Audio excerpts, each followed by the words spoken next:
محمد صلی اللہ رسول کریم، ایک سوال ہمارے پاس ہے کہ نبی کریم علیہ السلام کی جو پیدائش ہے یہ کس روز ہوئی ہے اور مہینہ کون سا تھا اور تاریخ کون سی تھی؟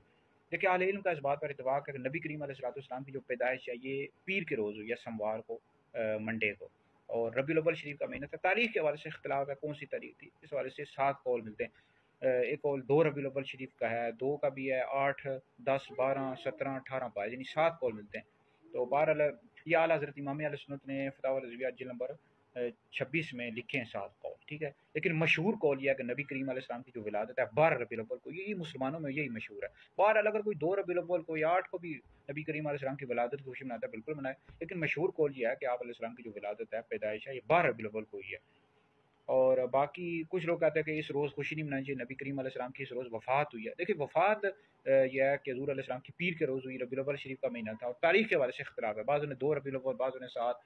تو ایک قول کے مطابق نبی کریم علیہ السلام کی جو وفات ہے 12 ربیع الاول کو ہوئی۔ طبقات ابن سعد جلد نمبر 24 میں موجود ہے۔ حضرت سیدنا مولا علی المرضی رضی اللہ تعالیٰ عنہ فرماتے ہیں کہ نبی کریم علیہ السلام کی جو وفات ہے 12 ربیع الاول کو ہوئی۔ لیکن چونکہ نبی کریم علیہ السلام نے سوگ کرنے سے، یعنی 3 دن سے زیادہ سوگ کرنے سے منع کیا، تو نبی کریم علیہ السلام نے چونکہ زندہ ہے اپنی قبر اطہر میں، تو لہٰذا یہ ہے کہ سوگ نہیں کیا جائے گا، بلکہ نبی کریم علیہ السلام کی ولادت کی خوشی منائی جائے گی، ٹھیک ہے جی۔ تو بہرحال سوگ کرنے سے چونکہ نبی کریم علیہ السلام نے منع بھی کیا ہے، تو لہٰذا سوگ نہیں کر سکتے، ٹھیک ہے جی۔ تو اس روز 12 ربیع الاول کو خوشی منائی جائے گی۔ تو اس حوالے سے دو بندی ہیں، وہابی ہیں، وہ اس طرح کے اعتراضات کرتے رہتے ہیں کہ دیکھو نبی کریم علیہ السلام کی 12 ربیع الاول کو وفات ہوئی، تم لوگ خوشیاں منا رہے ہو۔ اور بھائی نبی کریم علیہ السلام نے 3 دن سے زیادہ سوگ کرنے سے منع کیا، البتہ جس عورت کا شور ہوتا جائے اس کے لیے 4 مہینے 10 دن تک سوگ ہے، تو باقی کسی کے لیے بھی اجازت نہیں ہے کہ 3 دن سے زیادہ سوگ کرے۔ تو لہٰذا 12 ربیع الاول کو خوشی منائی جائے گی، سوگ نہیں کیا جائے گا۔